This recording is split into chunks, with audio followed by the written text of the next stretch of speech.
वालेकुम दोस्तों। आज इस थंबनेल को देखने के बाद आपको बहुत हैरानगी हुई होगी कि यार इस बंदे ने थंबनेल के ऊपर क्या लिखा है कि हम सब कुत्ते हैं, वी आर ऑल डॉग्स। जी हाँ, ये एक हकीकत है।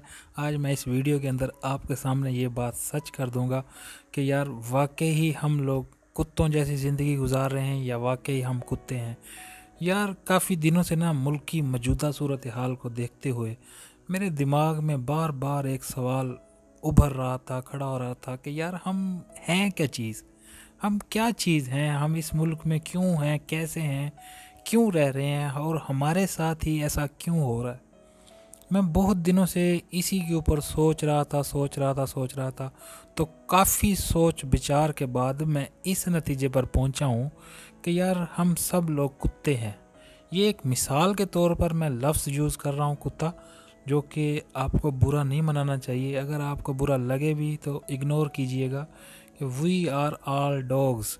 वो कैसे कि दोस्तों यार साइबेरिया के अंदर जो है ना, साइबेरियन कंट्रीज़ या जिस बर्फ़ानी कंट्रीज़ जहाँ पर तकरीबन 12-12 महीने ही बर्फ़ पड़ती रहती है, तो वहाँ पर हस्की डॉग्स का इस्तेमाल किया जाता है। लोग वहाँ हस्की डॉग्स को इस्तेमाल करते हैं सफ़र करने के लिए और अपनी ज़िंदगी में आसानियाँ पैदा करने के लिए और अपनी ज़िंदगी को सरवाइव करने के लिए बर्फ़ानी इलाकों के अंदर इन डॉग्स का इस्तेमाल करते हैं।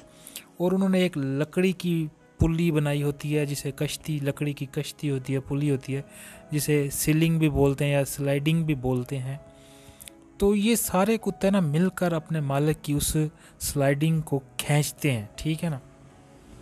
और बर्फ़ के इलाकों में कुत्तों के साथ ज़िंदा रहना या ज़िंदगी गुजारने के लिए कुत्तों का साथ होना नहायत ही ज़रूरी है, वगरना वहाँ पर इंसान सरवाइव कर ही नहीं सकता। तो यार जो मालिक होते हैं ना उन कुत्तों के, उन्होंने उनको रखा होता है अपनी ज़िंदगी को, अपने लाइफस्टाइल को आसान बनाने के लिए, सफ़र करने के लिए, अपने खाना पीने के लिए, मतलब तमाम किस्म की ज़रूरियात को पूरा करने के लिए कुत्तों का उनकी ज़िंदगी के अंदर बहुत ही अहम रोल होता है। मालिक क्या करता है, सुबह सुबह अपनी वो लकड़ी की कश्ती तैयार करता है, उसके साथ कुत्तों को बांधता है और उन्हें हाँकता है। कुत्ते भी उस स्लीडिंग को खींचते हुए उसको उसकी मंजिल मकसूद तक ले जाते हैं। जैसे ही मंजिल मकसूद तक मालिक पहुंचता है तो वो कुत्तों को खाने के लिए छोटे छोटे टुकड़े देता है। कुत्ते वो खाकर खुश होते हैं और कहते हैं वाह जी वाह, क्या हो बात है, हमारा मालिक हमारे साथ बहुत अच्छा बिहेव करता है। हालांकि कुत्तों को ये नहीं मालूम कि ज़िंदा रहने के लिए जिस जिस खुदा ने उन्हें पैदा किया है उनको वो खाना भी प्रोवाइड कर सकता है। लेकिन कुत्ते क्योंकि अपने मालिक के साथ वफ़ादार हैं तो वो उनके साथ उसके खाने पे खुश होते हैं। और मालिक फिर उन कुत्तों से ही शिकार भी करवाता है और वो खुशी खुशी शिकार करते हैं अपने मालिक के लिए। फिर कुत्ते के एक कुत्ता जितना भी शिकार करके लाता है वो अपने मालिक को देता है। मालिक उसी शिकार में से कुछ हिस्सा उन कुत्तों में बांट देता है और बाकी खुद और उसकी फैमिली खाती है, और यूं वो अपनी हंसी खुशी ज़िंदगी बसर करता रहता है। और कुत्ते भी बेचारे चुप करके अपनी ज़िंदगी गुजार रहे होते हैं कि जैसा है चल रहा है, ठीक है, हमारा मालिक खुश है तो ज़िंदगी मज़े से है। तो दोस्तों कहानी यहाँ ख़त्म नहीं होती, कहानी यहाँ से स्टार्ट होती है कि हम लोग भी 75 सालों से अपने चंद मालिकों के ग़ुलाम हैं और कुत्ते की तरह ज़िंदगी गुजार रहे हैं। उन्हीं की गाड़ी को खींचते चले आ रहे हैं और उन्हीं के लिए काम कर रहे हैं, और वो हमें खाना खिलाकर खुश कर देते हैं और हम समझते हैं हमारा मालिक हमारे साथ बहुत अच्छा बिहेव कर रहा है। जबकि अब एक शख्स ने आकर इन कुत्तों को ना समझाया है या बताया है या कुत्तों को शऊर दे दिया है कि भाई 75 साल से तुम लोग ये अपने मालिक की कश्ती खींच रहे हो और वो तुम्हें बदले में क्या देता है, खाने के 2 टुकड़े। तुम अपने मालिक से कहो कि भाई आप अपने घर में बैठ जाओ, आपको खाना चाहिए ना, शिकार करना है ना, सहूलतें चाहिए ना, हम आपको आपके घर में देते हैं। लेकिन हम जो काम करते हैं या शिकार हमसे करवाता है, ये हम अगर काम करते हैं तो इसकी सहूलत हमें भी मिलनी चाहिए बराबर की। तो हम तुम्हें खाना भी खिलाएंगे, तुम्हारी सहूलतें भी पूरी करेंगे, लेकिन तुम हमारे ऊपर ये मालिक बनकर मत बैठो, बल्कि हमें भी आज़ादी से जीने का हक दो। तो कुत्तों ने जब मालिक से ये बात की तो कुत्तों को मालिक को समझ आ गया कि यार इनका ना अब मेरे साथ गुजारा नहीं है, या इनको समझ आ गया कि हमारे जो हकूक़ है ना उनके ऊपर डाका डाला जा रहा है। तो अब जब कुत्तों को शऊर आया तो मालिक परेशान हो गया है कि यार अब क्या किया जाए। तो सबसे पहले उसने उस शख्स के ऊपर हमला किया है जिसने इन कुत्तों को शऊर दिया है, जिसने इस कुत्तों की नज़र की ऐनक जो है ना वो लगा दी है, या ऐसे समझ लें कि वो नाबीना थे तो उनकी आंखों का ऑपरेशन कर दिया।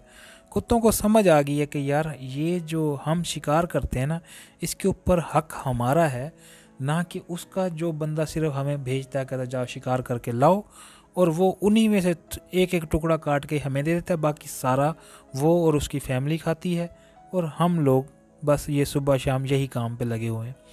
तो अब जो है ना मालिक परेशान है कि 75 साल से उसे हड हरामी का आदत पड़ गई थी, 75 साल से उसे हराम खाने का हराम जो है ना उसके मुंह को लग गया था। अब वो सुकून और हराम जो है ना उसका वो ख़त्म होने को है, तो वो हिचकोले खा रहा है, आखिरी स्टेज है। तो उसे नज़र आने लग गया कि अब ये कुत्ते मेरे अख्तियार से बाहर हो रहे हैं, तो अब क्या किया जाए। वो अब सारे कुत्तों को भी नहीं मार सकता क्योंकि कुत्ते तादाद में बहुत ज़्यादा हैं। तो उसने कहा यार इनको मत मारो, बल्कि उस बंदे को मारो जिसने इनको मेरे बारे में या मेरी असलियत बता दी है, या जिनको इसने शऊर दे दिया है कि यार ये जो है ना ये तो काम ख़राब है। तो अब जनाब मामला फ़ाइनल डिसीजन की तरफ आन पहुंचा है, पूरे पाकिस्तान को शऊर आ गया है। तो मिसाल ये मैंने आपको दी इसलिए है कि और मैं अपनी स्क्रीन के ऊपर फुटेज भी चला रहा हूँ उन कुत्तों की जो अपने मालिक की स्लीडिंग को खींच रहे हैं, जबकि उनका मालिक बड़े सुकून से जो है ना स्लीडिंग के ऊपर बैठकर एंजॉय करता है, मौसम को भी सफ़र को भी, और अपने कुत्तों से काम भी ले रहा है। तो ये कब तक चलता रहेगा, आखिर एक ना एक दिन तो ऐसा आना ही था। अब कुत्तों को शऊर आ गया तो कुत्ते कहते हैं भाई हमारे गले से पट्टा उतार, और हम अपना खाना अपनी खुराक खुद ढूंढेंगे, बल्कि तुझे भी खिलाएंगे, लेकिन तू वहाँ साइड पे होकर बैठ कर खा और सुकून कर, ये हमारे ऊपर जो है ना अपना दोस्त धबड़ मत जमा।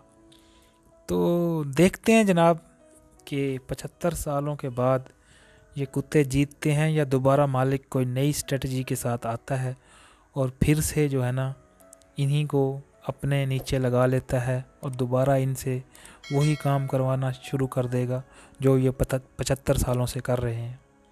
तो फाइनल स्टेज है जनाब, अब देखते हैं क्या बनता है।